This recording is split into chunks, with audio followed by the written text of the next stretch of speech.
நீங்க தான் பார்ட்டின்னு புரிஞ்சுக்கிட்டு உங்ககிட்ட சரக்க கொடுப்பாங்க, வாங்கிட்டு வந்துருங்க. மெயின் ரோட் வழியா வந்துடாதீங்க, சைடு ரோட் வழியா வாங்க. வழியில ஐயங்கார் பேக்கரி பக்கத்துல ஒரே ஒரு போலீஸ்காரன் மடக்குவான். அவன் நம்ம ஆளுதான். அவனுக்கு கொஞ்சம் சரக்க கொடுத்தா விட்டுருவான். போங்க போய் வாங்கிட்டு வாங்க. இந்த கடத்தல் வேலை எல்லாம் தேவைதானா? நீ போன்ல பேசுறத கேட்க ஆரம்பிச்சிருந்தே எனக்கு வயிற்றெல்லாம் கலக்குது. நான் போயிட்டு வந்துடுறேன். சரக்க வாங்கிட்டு வர வரைக்கும் பாத்ரூம் எல்லாம் போக விட மாட்டேன். ரமணி, இந்த அட்லீஸ்ட் ஷேவிங்காவது முடிச்சுட்டு வந்துடுறேன். துண்டு வச்சிருக்கீங்கல்ல, அதை வச்சு தொடச்சுக்கீங்க.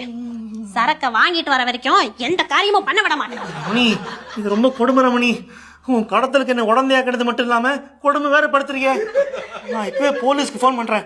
நம்ம வீட்டுல இப்படியா? உங்களுக்கு வாழணும்னு ஆசை இல்லையா? நீ எல்லாத்துக்கும் துணிஞ்சிட்ட. எல்லாருக்கும் பிரேக்கிங் பாயிண்ட்னு ஒண்ணு இருக்கு. எனக்கு உடனே சரக்கு வந்தாகணும். பாருங்க, 2 நாளா சரக்கு இல்லாம நான் எப்படி ஆயிட்டேன்னு பாருங்க. ரமணி, பழக்கமா கை கால் தான் உதறும். இப்போ உனக்கு விட்ரோல் சிம்டம் இப்படி இருக்க ரமணி. ரமணி, போங்க போய் சரக்கு வாங்கிட்டு வாங்க. போங்க.